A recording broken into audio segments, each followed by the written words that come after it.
little bit about that later.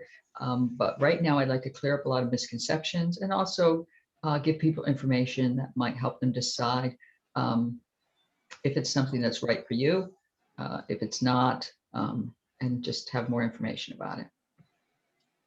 So I tend to think of traditional publishing as being very grounded to the earth. It's been around forever. The rules haven't really changed very much about it. It's a clearly defined process. The author complies with that process, and that's the way it works. The problem with traditional publishing, however, lately is in the last several years, it's become more and more of a challenge for the large publishers to make profits, and therefore they're much less inclined to take on new authors because they don't want the risk. If the new author has no track record for sales, they don't want to take the risk very often that that you may not sell any books. So they tend to shy away from publishing new books. And I was writing a memoir, and memoir at the moment is not as popular as it was 10 years ago. So it's another thing, unless you're a celebrity. So that's another reason that I didn't pursue traditional publishing. Self-publishing, on the other hand, I see that as the ocean. It's very fluid. It's constantly changing.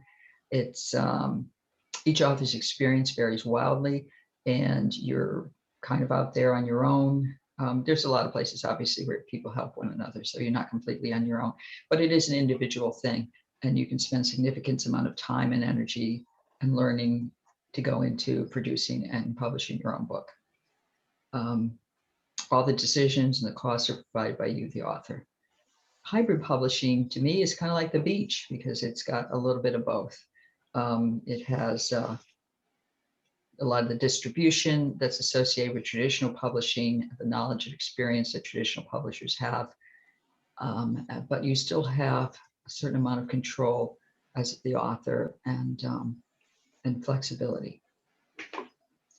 If you sell a lot of books, you'll make more money as a hybrid publisher, as a hybrid published author than you will as a traditional published author because of royalty fees. However, not as many. You wouldn't make as much money as you would with self-publishing, where all the royalty fees are yours. So how do you know if a hybrid publisher is a legitimate hybrid publisher? I know there's a lot of concern that people sometimes view hybrid publishers as vanity publishers, and that's very far from the truth, assuming that you get a legitimate hybrid publisher. So how can you tell? How can you tell that the hybrid publisher that you're interested in is a legitimate hybrid publisher? One of the ways is the Independent Book Publishers Association has published criteria that has where they provide standards that hybrid publishers should follow. And there's 9 of them. The first one is that they should define a mission and a vision for its publishing program. In other words, not all, they shouldn't be just publishing every book that comes across their desk. So they want to have a book that they would want to define what their imprint is going to print. And in my case, I went with the hybrid publisher, She Writes Press. And their mission is that they provide women's voices a place to be heard. And they also publish memoir and literary fiction. They have a second imprint called Spark Press. And the second imprint publishes genre fiction, and it publishes nonfiction, and it publishes by any gender. So that's their mission. And each hybrid publisher should have a specific mission of what type of books that they are going to be publishing. What's very important is that they need to vet submissions. If you have a publisher that will publish anything you submit to them for a price, then that's a vanity press. Good hybrid publishers are curated. They review the manuscripts before they are accepted. make sure that they meet their mission and their vision, but also that they meet the quality that they're looking for in their press. They do not publish everything they receive. They publish under their own imprints and ISBNs. This is number 3 on the list of IBPA standards. And basically that means that, they have their own publishing title. They purchase the ISBNs and they're related to their publishing house. So it works, that part of it works just like a traditional publisher. They publish to industry standards. They accept full responsibility for what they publish. And their books are on par with any book that you would find from a traditional publishing house. When you look at the finished product, you shouldn't be able to tell the difference between any other book that you would get from HarperCollins or your hybrid publisher. They should side by side look like they're the same quality.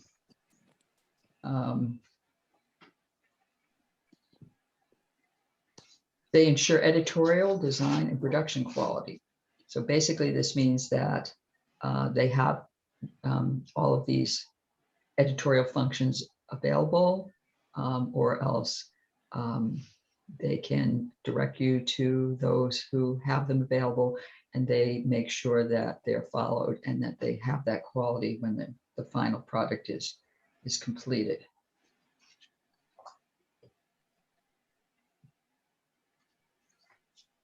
Number 6 is they pursue and manage a range of publishing rights. Pretty much all book publishers nowadays that are traditional or hybrid publishers would seek rights for both print and digital formats. They may pursue other rights too, depending on what their mission and vision is, in order to reach the widest possible audience. They provide distribution services. This should include traditional distribution, which includes the ability to have your book in retail bookstores, libraries, as well as online distribution. If they're only doing online distribution, that's probably not a legitimate company that you want to work with. They demonstrate respectable sales. Some of their books, at least, should reflect similar amounts of sales that you would see from a traditional publishers. Of course, a lot of that depends on how much marketing and publicity went into the book as well, but you would expect that they have decent sales. If their books are only selling 50, 100 books ever, that's not standard. They pay authors a higher than standard royalty rate, and this is very important. Traditional publishers typically pay in the range of somewhere between 5 and 15 or 20% of net as a royalty to the author, depending on what you negotiate and how long you've been an author. Whereas hybrid publishers typically pay 50% or above.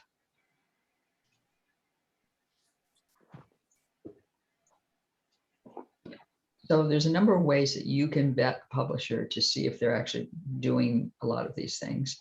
One of the easiest ways is to go to their website and look at a catalog of their books.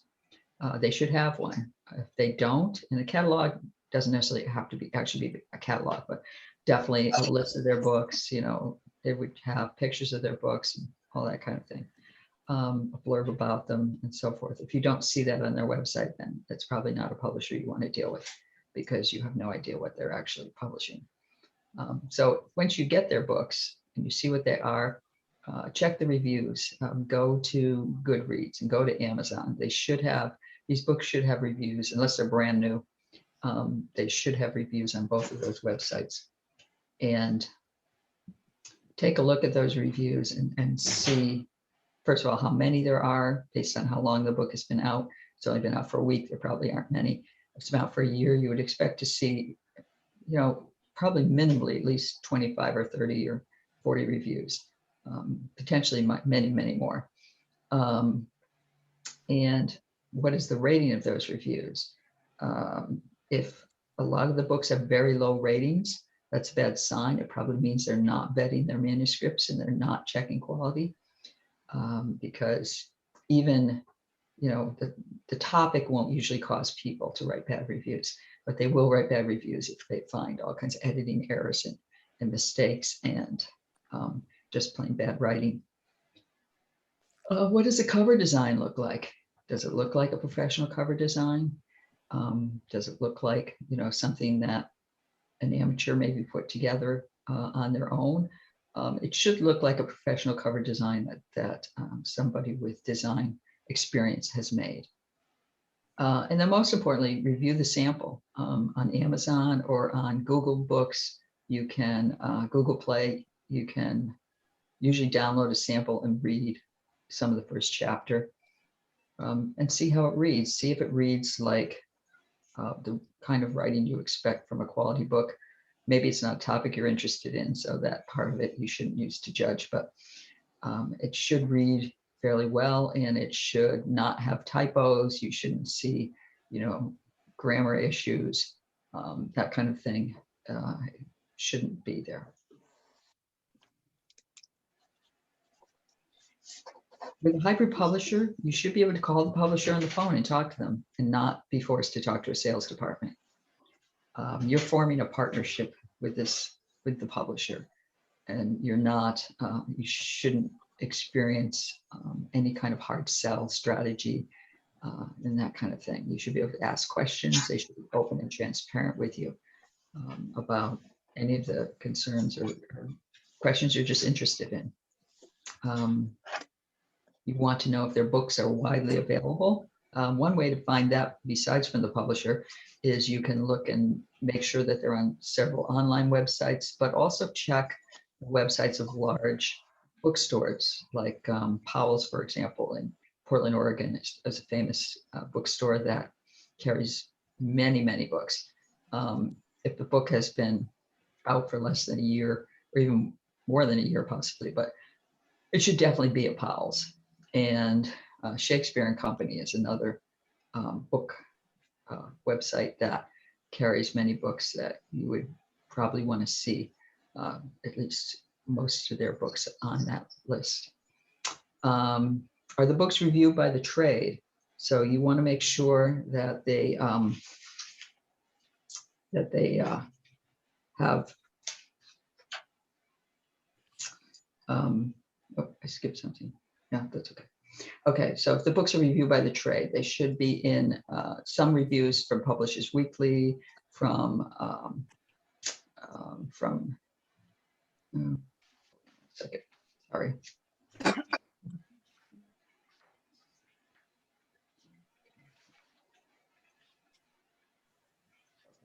A Library Journal, Book List, Kirkus Reviews, Ford Reviews. These are all some different trade journals that review books, and you would expect to see at least some of their books reviewed on these websites or mentioned. A lot of times you can just look at the blurb on Amazon or some other site, and it will list where they're mentioned.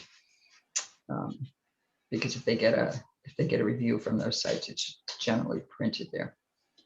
The other one thing that I forgot to mention back here about the books, awards. I forgot to mention awards. Sorry about that. There's many awards that are available to indie published books. That includes even self-published books. So they all come under that category. You would expect to see some of these books winning awards. So if you don't, that might be a concern. Okay. Are the books available in libraries? One way you can find out, rather than having to check every library, which would be a daunting task, worldcat.org is an organization that you can look at, a website, and you can look up any book there, and it will tell you a lot of the libraries that a book is in. Most of the large urban libraries use worldcat.com. I've noticed, or .org, sorry. I've noticed that Connecticut, a lot of libraries in Connecticut don't use worldcat.org. They seem to have their own places, their own websites that where you can search for library books. But so just be aware, if it's not on worldcat.org, it doesn't mean that they're not in any libraries. There are other library online tracking tools as well. Okay, and very importantly is the cost of all services should be clear from the hybrid publisher. So some hybrid publishers sell a package for a whole group of services, and others do services a la carte. It's good if they're posted directly on the website. If they're not on the website, you should be able to get them from the publisher themselves, and they should be willing to put it in writing. You can't get something in writing from them before you sign a contract. You don't want to be dealing with them. The next thing you want to know is what is included in the price and what isn't. These are a number of costs that you're going to encounter for publishing. Your cover design, your print layout, creating of digital formats. That's a big one nowadays with different places like Nook and Kindle and Kobo all have different formats that you have to deal with. And so they should be producing those formats for you, as well as the print layout for the print book. These are all different services, and some of these you may be part of the package. Some of these you may have to pay extra for. Very few, I don't know if any, actually include publicity and marketing to a significant degree, and that even includes traditional publishers nowadays. So unless you're a very well-known author. So you can expect that those probably will not be included. If they are included, make sure that you know exactly what that means, because the chances are that it won't be any significant amount of publicity and marketing. But they should be doing some level of sales to the companies that they deal with, either through distributors or something to that effect. So some of the pros of hybrid publishing versus traditional publishing. Number one was a big one for me personally. The author has control, which you don't have with traditional publishing. If you, I had written a memoir that took me many years to write. It's my personal story. Then I found out that traditional publishers, if you don't sell enough books in the first 3 months, the book goes on the backlog and on the backlist, and they can even decide not to publish it anymore. So if, the thought that I could have worked, so much a part of my life on this book, and then three months out, it would be gone and there's be nothing I could do about it, that really upset me. So I didn't want to have that situation. You have the control over how long you're going to have it published, how long it's going to be distributed, and everything like that. Of course, it's also up to you to make sure that it keeps selling. The book is judged by merit, not on sales potential. So when you have a book that is a good book, but may not have a wide audience, it doesn't matter, because you can have it published anyway with a hybrid publisher. Vice versa, a lot of traditional publishers publish books that really don't have much quality, but they're very saleable. So it works both ways. You don't need an agent. And this is important because you can spend a lot of time with a traditional publisher trying to find an agent. People spend months, years sometimes, trying to get an agent for their book and querying agents. And it's very time consuming, and it, in a lot of ways, both the work required as well as the time waiting when nothing's happening with your book. The release may be quicker once you have signed a contract with a hybrid publisher. That's not always the case, but they can be quicker than a lot of the traditional publishers, which can take a couple of years through the whole process. And of course, we talked about how the royalties are higher. Some of the cons of hybrid publishing versus traditional publishing. The biggest one, of course, being that there's no advance. With a traditional publisher, there must be an advance of some amount, but as a new author, it may not be much in the way of significant amount.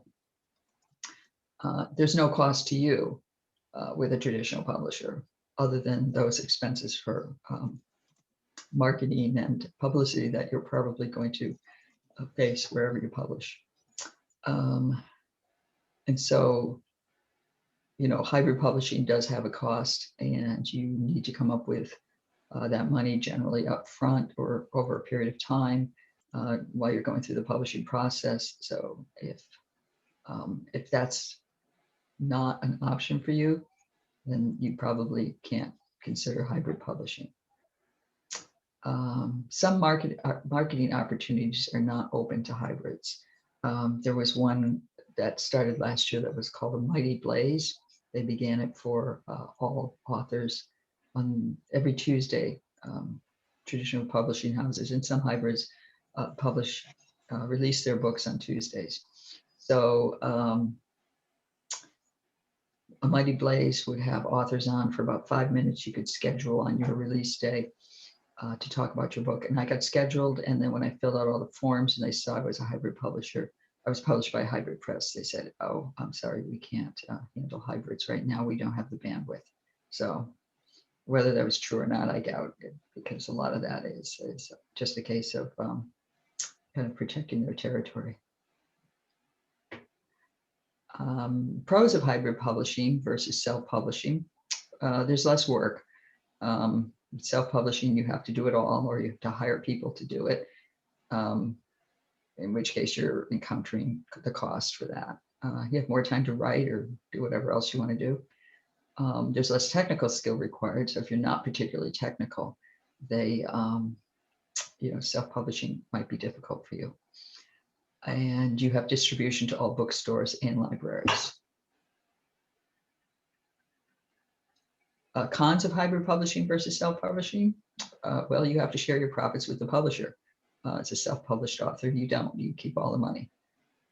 Your cost may be greater for hybrid publishing, but there again, it depends on how much of it you do yourself for self-publishing and how much of it you farm out to other people to help you.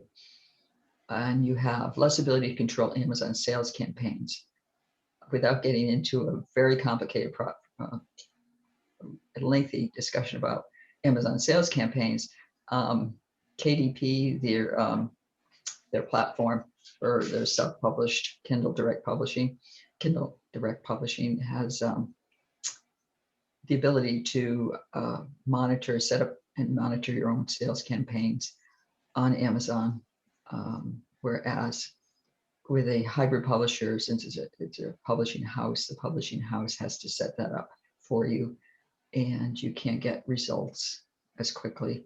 It's really however often your publisher is willing to go in there and give them to you.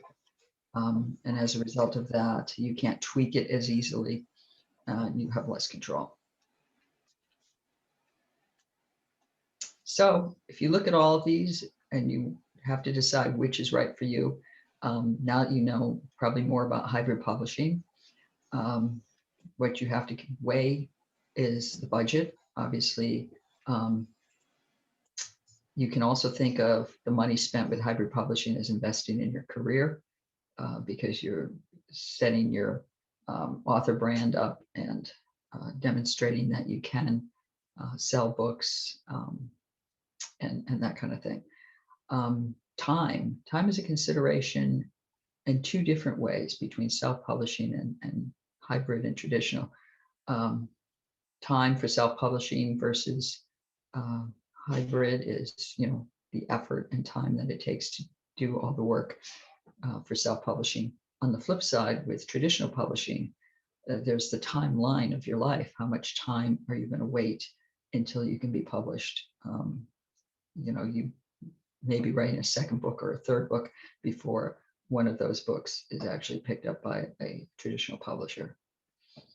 And in my case, I felt like I didn't want to spend years doing that. So I think it depends a lot on where you are in your life and and how you see your future as a writer. Technical skills, we talked about that, and that applies particularly to self-publishing. And then if none of these are really an issue for you, it's just a preference of activities. What do you want to spend your time doing? Do you want to spend your time querying agents? Do you want to spend your time setting up self-publishing? I think for self-publishing in particular, some people find it very rewarding to do all of the work themselves and be in complete control of the product. And there again, other people feel very validated when they get an agent and a traditional book publisher. So that all plays into it too. So you have to weigh your values against what your physical restrictions are, like money. And that's basically it. This is the book that I had published by She Writes Press last June, No Rules, a Memoir. As you can see, I have a Kirkus review that I was very pleased with that I put on the cover. And the International Book Awards finalist is one of 4 finalist awards that I won over the last year. I actually am in a semi-finalist right now for another award that I'm going to find out next week. I've looked at the competition and I suspect I won't win, but you never know. If you have more questions, we'll take questions today too, but if you have questions beyond this, or if you want to talk more about my personal experiences or any of that, you can email me at sharonduquetteauthor@gmail.com. And you can also look at my website, sharonduquette.com, for contacting me on social media. I'm on Facebook and Instagram and Twitter and LinkedIn and a lot of those. So. Great, Sharon. Thank you very much. Nice job. Some questions. If anyone has any questions, you can use that chat function to let me know. Well, you said that there's one URL you gave. Was it worldcat.org for finding books in libraries? Yeah, I'll type that in. Okay.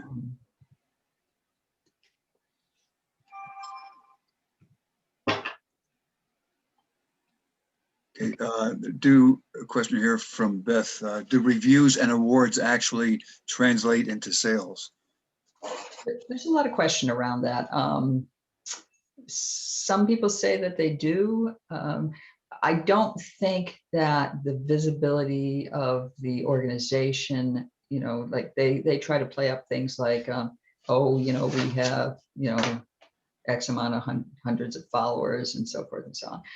To me, I expect those followers are all people who've entered the contest and want to know if their book won. They're not really looking for other books. So that part of it, I don't think makes a difference. But I do think it does help in terms of validating your book when people are looking at it, and just to say that, well, it can't be all bad if I'm interested in this book. And I know for myself personally, if I'm in a bookstore where you can't read reviews and that kind of thing, and I see a book that has a sticker on it from an award, if I'm undecided, I'm much more likely to pick up the book with the award. So. Okay. What do you consider as reasonable sales when considering and evaluating a publisher? It really depends on the genre. Like, for example, poetry doesn't sell large anywhere. So, if you just sold, I don't know the exact amount for reasonable amount, but your reasonable isn't looking at 150,000 books. That would be extreme. I was told when I first came on board, if you sell 10,000 books, that is a huge success, and that goes for traditionally published or hybrid published or whatever. So that kind of gives you an idea of what to expect. And the average self-published book sells between 50 and 100 books. So with marketing, of course, you can do a lot more than that. But basically, that's, you're somewhere between those ranges. I know with my my book, my first print run was 1,000 books, and that would that would be I'm on my second print run now. So should I be going through the questions? And No, are I you? can ask these of Oh, you. okay, okay. That leads right into this next question. Who does the book marketing with a hybrid publisher? Okay, well, the bookmark, okay, there's book sales. So they do a little bit of marketing in terms of working with a distributor. For example, they go to, well, this is what mine did. I can't really explain what all of them do. But I know with mine, they have a spring release and a fall release. The publisher goes and meets with Ingram Publishing Services, that is the distributor, and speaks about each book and talks about what the book is about, who the audience is that it's designed to appeal to, and that kind of thing. And they also talk about what your budget is for marketing, for publicity, and for well, not for marketing, but your budget for publicity. So and then that may influence the distributor. The distributor makes commissions off sales, so that can influence the distributor in terms of how they sell your book. Beyond that, marketing, so there's the publicity part, which is, your book is coming up and here's what it's about, and you maybe got these great reviews from different trade journals or what have you, or from maybe you got blurbs from some famous authors. That's all part of publicity. So publicity is something that you would either have to do on your own, which can be very difficult to do, or you have to hire a publicist. And then the marketing part comes after that, and that's where you're actually like going to Amazon and setting up a sales campaign so your book appears with other books and that sort of thing, or putting ads on Facebook, or whatever else that you might do. Did that answer the question? It did. If I may add a little bit, that to also consider non-bookstore opportunities. It's the area for me that looking at either retail, could be discount stores or supermarkets or gift shops or airport stores or warehouse clubs, or it could be non-retail, such as selling to corporations, associations, schools, military. So there are a lot of opportunities for the author to get involved with marketing. Right. Yes. Yeah. And you can do your own marketing regardless of which way you publish. So, which I think is a great idea to do that. Yeah. And that is a question here. At what point in the creative process is it smart to begin contacting hybrid publishers? Is it after a first draft? Well, like if you're considering, I think it's good to shop around so you know what companies you do want to deal with and what companies you don't want to deal with. But in terms of submitting your manuscript, you don't want to do that until you feel it's as good as it can be. I would say it should be the same point in time where you submit to an agent. So if you would submit this manuscript to an agent, that's when you want to submit it to a hybrid company. So that would be more or less the same. Now, they may look at it and say, well, it needs a little work with this or it needs a little work with that. And they may recommend that you get that work done in order to be considered, or that you work with them, depending on what it is that needs to be done. If it's a great book, but your grammar is a little shaky, that's probably not that important to them. But that's yeah. So you can shop around early, but have the book really done when you submit it. Here's a question from Julie. I've been dying to ask this. Are you the girl pictured on the cover of your book? And can you provide some reflection on this choice of photo for the cover? I am not the picture on the book. And it's a stock photo. I really don't have any good pictures of me back then. If you think back to the 70s, what cameras were like, and the kind of photos that came out of those cameras, and you see them nowadays, unless you went to a professional photographer, no one has good pictures from then. So you might have little black and whites, or little color ones, but they're not good photos. So yeah. But I thought it was a pretty good choice. Other than I looked at her and I thought she was younger than 16, which is the age I was, but then again, maybe not. Here's from Carolyn. What is the price range for hybrid publishing? That's kind of all over the map, and it really depends on what they include. Like, as I mentioned before, some of them do it a la carte. So depending on which pieces of it that they're going to provide, you pay for those individually. I've heard as high as $30,000, and I've heard as low as $5,000. So it's, you should probably think about somewhere in between those. So It's a good range. Here's one from Connie. If the author is expected to pay for some of the costs of publishing, what is a fair percentage for the author to pay? I guess that's up to you. I mean, that's really hard. It's a judgment call. But I mean, when you say pay for some of the costs, I mean, basically you're paying for the cost. I don't know that you're paying for some of the cost. You're not paying for the cost of, like, for example, for them to go around and meet with distributors and that sort of thing. I mean, that's those types of costs, and the administrative costs, those come out of their budget, and that's what they, when they get a percentage of the royalties from their books. But they don't, a lot of them don't really make that much off of royalties from books. So what you're really doing is you're removing the risk from the publisher. So with a traditional publisher, the reason they don't take on new authors is because of the risk that they're not going to make the money back on your book. You're removing that risk for the hybrid publishers because you're paying for that risk and taking that on to you as the author. So if you're willing to take that risk, and if you're able to take that risk, then that can be a way to mitigate that for the publisher. And as a result, that is not a concern for them. Then they're just going on, do we like this book? Is it a good quality book? Patricia says, very informative presentation. Thank you. Thank you. And Martha says, I've sold over 20,000 books of my memoir. Would that influence a hybrid publisher? Should I decide to go that route for future books?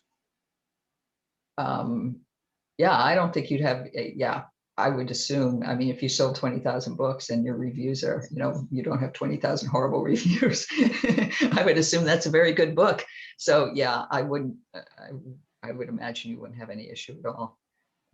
And also because you have experience with publishing, you may be able to negotiate different rates and so forth than someone like myself coming in cold who knows nothing about this. So because I know that they have a standard contract, but other people have contracts that aren't the standard contract, and I don't know what they change. If I do, if I do my next book this way, we'll see. This one from Julie. Can you recommend approaches, resources, supports to seek and work with when revising the first draft of a manuscript? Well, it depends on what kind of manuscript. But if you're revising, I mean, basically you want to look for probably a developmental editor, I would guess. I actually recently contacted one for my novel that I'm writing. And then you want to get a developmental editor that works with the genre that you're writing in, because it's going to be very different if you're writing, a mystery or crime drama versus literary fiction. So versus memoir. So all of those things you want to take into account. What I would do is, the way I found this particular editor that I'm going to be working with is that I joined the International Thriller Writers Association, and I obtained a name from the current president, who recommended a handful of editors. So that's how I found mine. But the other way so you can find them through organizations from, people like that. But the other way is the acknowledgments of most books. If you have, books that you like, most books in the acknowledgments will thank their editors, and that's a good way to find the names of editors. And and you'll kind of already have a feel for what they do because you've read the book and you liked it. So, but then you should talk to the person and make sure that you like their approach and see that it's going to work for you. This particular editor had put on her website that she felt that the editor's touch should be invisible in the work. And I really like that because there are some editors, I think, that want to rewrite your manuscript. So you don't want somebody who's going to do that because it's no longer your manuscript. Let the editor publish their own book. So anyway, yeah, hopefully that answers the question. Okay, There's also a lot of workshops. There's also a lot of workshops. Actually, I can just interject this real quick. Sure. I took a class. I had a first draft of my memoir of 170,000 words, and I took a class on writing memoir with a wonderful instructor who actually is also now my publisher, which is how I made that initial contact. And that was very, very helpful. Really helped me revise because I was submitting work all the time and getting feedback on it. And so it was like working with a developmental editor, even though it was a class. So that's another way to do it. Follow up on the other question from Connie, that just confirming that 100% of the cost is paid by the author then, correct? As far as I know, I mean, I can't speak for every hybrid publisher, but that is the way it worked with the publisher that I worked with. Beth said, excellent presentation. I published with a hybrid publisher and am very satisfied. I'll probably go that way for the next 2 books that are in the works. Yeah, there are a lot of people. I mean, I know with She Writes Press, there are many people who are on their 3rd and 4th and even 5th books with them. So, and some of these authors have done tremendously well. So when you see authors that have big sales that come back and over and over and over and over, that they're happy. So, a comment from Peter. I'm just at the point of deciding what to do. Your presentation is very timely for me. Thank you. Great. Thanks, Thank Peter. you. Glad it was helpful. Connie asked, can you talk about what she has done? Can she talk what she has done to market her book? Okay, marketing. Well, here I am today. This is sort of marketing, but not really. I mean, this is just getting out, meeting people too. But the main things in terms of marketing that I paid money for, I have done Facebook ads. I have done Amazon ads. I have done, well, those are probably the main things. I did hire a publicist. So I had a publicist at the beginning, and that publicist got a lot of, a fair amount of opportunity to be out there. I got a nice feature article written in Salon magazine, was probably the best one that I got from that. And there's those. Some contacts. I mean, sometimes you can just get publicity through personal contacts, depending on who they are. And yes, and I see somebody else's questions. Marketing, do marketing efforts translate into sales? Absolutely. Absolutely, they translate into sales. And usually you can look and see. It's harder, it's a little bit harder to tell on Facebook. I mean, you can tell somewhat if that's the only ad you're running, because if you had no sales and suddenly the sales spike up, then you can tell. Although it's hard to tell on sales because I can only get sales reports about monthly. So most of the time I go by Amazon ratings. You can kind of gauge from your Amazon ratings as an author for your book, whether it's going up or down on any given day. So like this morning I looked at it, it's like, oh, I'm at 79,843. I sold 2 books this morning. So, that kind of thing. That's one way to do it. I didn't advertise in local newspapers. but I had articles written about me in local newspapers, which was even better. And probably the best thing, because I wrote a letter, because my book was written about when I was a teenager and left home from South Windsor, Connecticut. I was able to post something about my book on the If You Grew Up in South Windsor Facebook page. And that was one of the biggest sales times I had. So I got tons of sales off of that one. And then as a result of that, someone from the Patch saw that and contacted me to write an article, and then wrote an article about my book in the Patch, and got a lot more sales off of that. So so local is actually a very good market, but I haven't actually like advertised in newspapers, so I don't know about that end of it. I'd say it probably depends on if you see other books being advertised there. I mean, certainly if your book pertains to anything local, I think it would be a potential market. But go for the free stuff if you can first.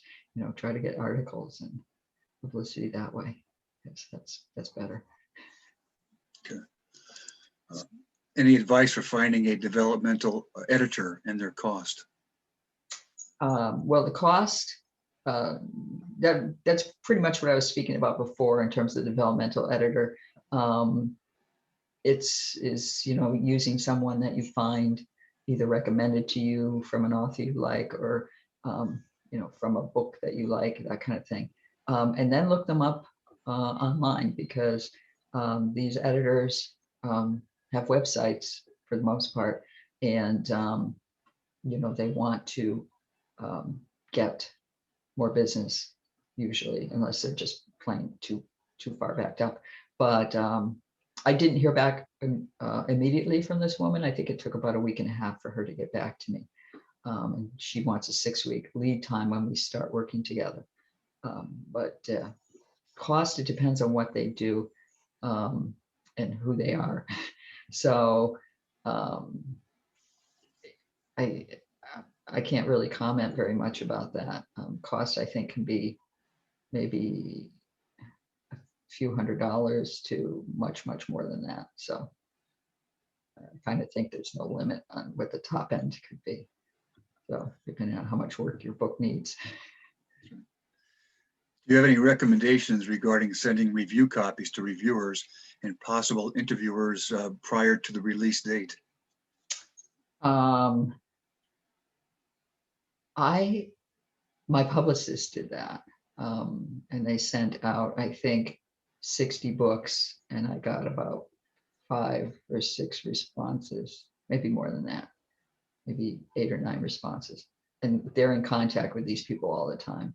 From what I understand is it's probably a good approach to send to reviewers if you know them, or if you have an inside connection to them and somehow, or if they're local or something to that effect. But I think you're probably wasting your time to send it to like the New York Times or someplace like that. It's just not going to happen. And these people get like hundreds of books a day. So you have to think in terms of what's going to make them pick up your book. And if I may just add a couple things on that, Sharon, that one, there are pre-pub and post-pub reviewers. Some want to review the book like Publishers Weekly before it's out. Others, like Midwest Book Reviews, prefer it after it's out. So yeah, you can do those. And also think about niche reviewers. If you have a book on tennis, it's better to get a review in Tennis Magazine than it is in the New York Times. Right, yeah, exactly. And this question all asked about possible interviewers prior to release date.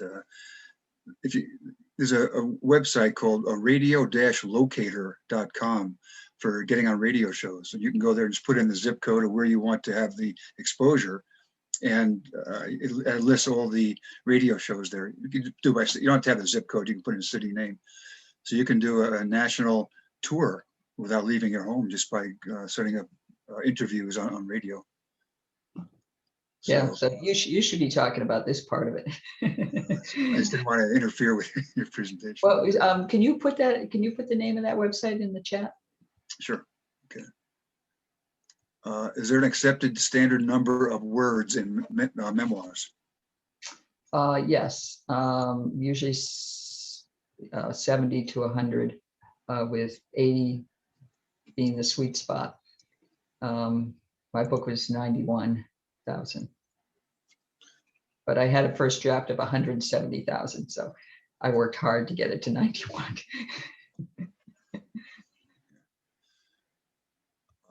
Okay, I just sent that link. Do you answer that one?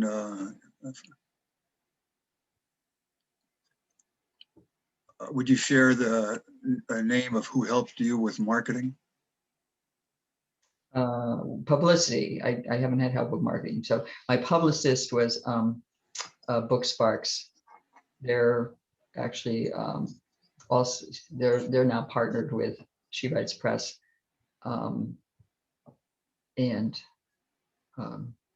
but there's a lot of them out there. I think if I were to do this again, I would probably do a better job of shopping around. But I just went with Book Sparks because I figured they knew what they were doing and they worked with She Writes Press, and I didn't know what I was doing. So, but not everyone who publishes with She Writes Press uses Book Sparks. They use a variety of publicists, and I probably could have paid less than I did. So, Is that booksparks.com? yes, I'll put it in there. Okay. And they don't do just She Writes Press books. They do, all kinds of books. Okay. Oops. That's good. Okay, any other questions? Looks like you did a great job, Sharon. And you did a great job, so thank you very much. I appreciate your presentation and all the answers to the questions. Yeah. So if there are no other questions, we can sign off right on time. Thank you. Connie says thank you. Great presentation. Thank you very much for having me today. I really enjoyed this. This is a great job. Thanks, Sharon. Very helpful. Yeah.